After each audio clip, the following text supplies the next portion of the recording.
Good morning, students. Today I am going to discuss about articles. तो articles दो type के होते हैं, दो तरह के। एक इनडेफिनेट आर्टिकल बोलते हैं और एक डेफिनेट आर्टिकल बोलते हैं। तो इनडेफिनेट आर्टिकल हम ए और एन जो है वो डिस्कस करेंगे। तो डिटेल्स दो वीडियोस में हम इसको पूरा कंप्लीट या तीन वीडियोस में हम कंप्लीट कर देंगे और बिल्कुल इजी वे में हम समझेंगे इसको कि आर्टिकल्स बेसिकली होते क्या हैं। आर्टिकल्स में इनडेफिनेट और डेफिनेट आर्टिकल्स होते हैं। ए और एन इनडेफिनेट आर्टिकल है और दा जो है वो डेफिनेट आर्टिकल है। देखें, सबसे पहले हम ए कहाँ यूज़ करते हैं, कब यूज़ करते हैं वो हम देखेंगे। इनडेफिनेट इसलिए बोलते हैं क्योंकि जब कोई डेफिनेट चीज़ के पीछे हम इसको लगाएंगे, जो पर्टिकुलर चीज़ होगी, तो वहाँ हम दा यूज़ करते हैं। अदरवाइज़ हम एज यूज़ करते हैं। जैसे हमने बोला दिस इज़ अ बुक, ये एक किताब है। हम जर्नल बुक की बात कर रहे हैं, हम पर्टिकुलर नहीं बोल रहे कि कौन सी बुक की हम बात कर रहे हैं, ठीक है। तो वो डेफिनेट चीज़ नहीं होती है जिसके पीछे हम इसको लगाते हैं, तभी उसको इनडेफिनेट आर्टिकल्स हम बोलते हैं। हम देखेंगे कि अकाउंट असिस्टेंट के पेपर के पॉइंट ऑफ व्यू से हमें किस तरह के वहाँ फिलअप्स आ सकते हैं या कैसे क्वेश्चंस आ सकते हैं, तो उस पर हम ज़्यादा स्ट्रेस देंगे, ठीक है। और मतलब कम क्वांटिटी, इसको ज़्यादा से ज़्यादा आपको जो पर्टिकुलर चीज़ें उस पर फोकस करवाएंगे। तो सबसे पहले we use a with singular countable nouns. Countable क्या होता है? जिन चीज़ों को हम गिन सकते हैं, ठीक है। अगर हम हेयर बोलेंगे, बाल बोलेंगे, तो उनको हम गिन नहीं सकते हैं, ठीक है। जिन चीज़ों को जिनको हम गिन नहीं सकते हैं उनके पीछे नहीं लगाएंगे। जिनको हम गिन सकते हैं विद सिंगुलर काउंटेबल नाउन्स, जैसे मैंने बोला आ बुक, एक किताब, a pen, this is a book, this is a pen, तो काउंट कर सकते हैं। जिन भी चीज़ों को हम काउंट कर सकते हैं उनके पीछे हम ए और एन दोनों लगाते हैं। तो अभी हम पर्टिकुलर ए के बारे में पढ़ेंगे। फिर second, with singular countable nouns beginning with consonants, ठीक है। तो हम ऐसे काउंटेबल नाउन्स के पीछे लगाएंगे जो हमारे कंसोनेंट से स्टार्ट हो रहे हैं। कंसोनेंट्स के साथ जो है वो स्टार्ट हो, जैसे आ बुक, आ कैट, आ काइट एट्सेट्रा। देख लो, इनमें बी, सी, के जितने भी कंसोनेंट हैं उनके साथ हमारे वर्ड स्टार्ट हो रहे हैं, तो उनसे पहले लगा रहे हैं। तो अब ऐसे काउंटेबल नाउन्स जिनके जो कंसोनेंट के साथ स्टार्ट होते हैं। लेकिन कुछ कई बार आपको ऐसा होगा कि हमारा वर्ड्स जो होंगे वो बावल्स के साथ स्टार्ट होंगे, लेकिन अगर उनकी कॉन्सोनेंट साउंड है तो उनके पीछे भी हम क्या लगाते हैं? ए लगाते हैं। उनके पीछे क्या हम लगाते हैं? ए लगाते हैं, ठीक है। With bowels having consonant sound. और उसका उलट हो जाता है कई बार। क्या कोई वर्ड तो हमारा कॉन्सोनेंट से स्टार्ट हो रहा होता है, लेकिन उसके पीछे क्या होता है कि उसकी साउंड जो होती है वो बावल साउंड होती है। तो उस केस में हम क्या करते हैं, अगर हमारा जैसे कॉन्सोनेंट से स्टार्ट हो रहा है लेकिन बावल साउंड होगी तो एन लगा देंगे। अगर हमारा बावल से स्टार्ट हो रहा है लेकिन अगर वो साउंड कॉन्सोनेंट की कर रहा है तो हम उसके पीछे ए लगा देंगे। तो बेसिकली हम क्या देखते हैं? कॉन्सोनेंट साउंड और बावल साउंड। हम बोलते हैं कि हमारा वर्ड अगर कॉन्सोनेंट से स्टार्ट हो रहा है तो हम ए लगाएंगे, अगर बावल से स्टार्ट हो रहा है तो हम एन लगाएंगे। ऐसा नहीं होता है।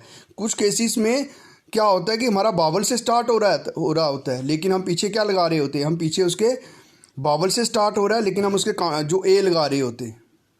तो बेसिकली ये सारा किसका खेल है? साउंड्स का खेल है। तो एक इजी मेथड बताऊंगा जिससे कि आप इजीली आइडेंटिफाई कर सकोगे कि इसके पीछे ए लगेगा या एन लगेगा। तो हमने बोला with bowels having consonant sound. Bowels जिनकी कॉन्सोनेंट साउंड होगी उनके पीछे भी हम क्या लगाते हैं? ए लगाते हैं। नीचे हमने समझाने के लिख दिया, जैसे मैंने एन ऑनेस्ट मैन लिखा है लेकिन इसको एच से स्टार्ट हो रहा है जी, एस्पायरेटेड एच है, इसको ऑनर हो गया, ऑनेस्ट हो गया। इसको जब हम पढ़ते हैं तो ऑनेस्ट ओ से स्टार्ट कर रहे हैं, ऑनेस्ट, तो एन लगा दिया, ठीक है। लेकिन हम ए पढ़ रहे हैं तो हम ज़्यादा ए पे अभी फोकस करेंगे। जब एन पे जाएंगे तो उसके बारे में हम देखेंगे, ठीक है।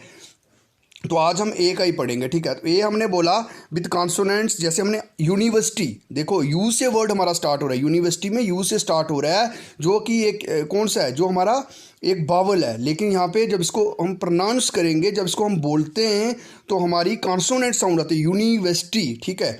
देखो यूनिवर्सिटी हो गया, यूनियन हो गया, यूनिक हो गया, यूरोपियन हो गया, ये सारे जो है हमारे बावल से स्टार्ट हो रहे हैं लेकिन कॉन्सोनेंट साउंड कर रहे हैं।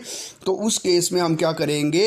हम ए लगाएंगे, एन नहीं लगाएंगे। तो इसको याद रखने का एक ही तरीका करना, आपने बिगिनिंग की क्लासेस में कभी स्टार्टिंग में जब आप पढ़े होंगे छोटी क्लासेस में, तो आपने अम्ब्रेला पढ़ा होगा। तो अम्ब्रेला के पीछे आपको पता है कि जब टीचर ने आपको पढ़ाया होगा अम्ब्रेला, उसके पीछे एन लगवाया होगा, एन अम्ब्रेला। तो आपने अम्ब्रेला वर्ड याद रख लेना। क्या याद रख लेना? अम्ब्रेला। तो आप अम्ब्रेला बोलते हो तो साउंड कौन सी आ रही है? आ की साउंड आती है। तो जब आ की साउंड आएगी तो आप जहाँ पर भी हमारा यू से कोई स्टार्ट हुआ होगा और वो आ की साउंड करेगा तो एन लगाओगे। अगर उसके अलावा कोई साउंड करता है तो उसमें आप क्या आप लगाओगे, अम्ब्रेला की साउंड करेगा तो एन लगाओगे, एन।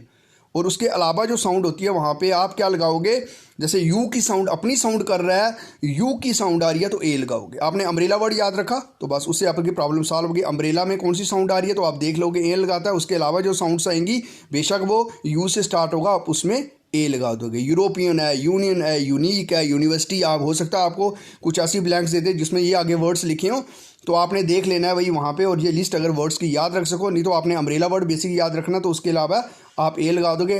जो अम्ब्रेला वाली आ की साउंड आ रही है ऐसी कहीं साउंड होगी तो एन लगा दोगे। आपको याद रखने का तरीका। नेक्स्ट 1 रुपी नोट, ठीक है, one eyed man, 1 rupee note. इस केस में देखिए हम क्या लगाएंगे, 1 रुपी नोट हो गया, उसके बाद 1 आइड मैन हो गया। वाह की साउंड, जब देखो आपने बेसिक क्लासेस में ऑरेंज पढ़ा होगा, ऑरेंज में ओ की साउंड आ रही है, ऑरेंज, तो एन लगाते हैं। आपने ऑरेंज वर्ड याद रख लेना है। उसके अलावा अगर जैसे ऑरेंज में ओ की साउंड आ रही है तो यहाँ पे वाह की साउंड आ रही है, जब ओ जो होगा वो वाह की साउंड देगा तो वहाँ पे हम ए लगाएंगे। नीचे कुछ लिस्ट दी गई है वर्ड्स की, वो आप देख सकते हैं। यूनिट हो गया, यूनियन हो गया, यूनिवर्सिटी हो गया, यूनिवर्स हो गया, यूनिफॉर्म हो गया, यूटिलिटी हो गया, यूरिन। जितने भी ये वर्ड्स आपको दिख रहे हैं इन सब केसेस में हम ए लगाएंगे, एन नहीं लगाएंगे। देखो यहाँ पे अम्ब्रेला आ वाली साउंड कहीं भी नहीं आ रही है, आ वाली साउंड कहीं भी नहीं आ रही है, तो हम इस केस में ए लगाएंगे, एन नहीं लगाएंगे। तो ये ए के यूजेस थे कि हम ए कहाँ यूज़ करते हैं। सबसे पहले हम नाउन के पीछे इसको यूज़ करते हैं, काउंटेबल जिनको हम गिन सकते हैं उनके पीछे यूज़ करते हैं। तो मेरे ख्याल में यही जो कुछ चीज़ें हैं जिनके पीछे शायद आपको कन्फ्यूज़ कर सकते हैं, पेपर में इससे रिलेटेड कोई ब्लैंक्स आ सकते हैं, तो आप ए का यूज़ यही याद रखिए। नेक्स्ट वीडियो में हम एन पढ़ेंगे पूरी डिटेल में और कुछ ऐसे वाले वर्ड्स देखेंगे जिनमें कहाँ पे एन हम लगा सकते हैं।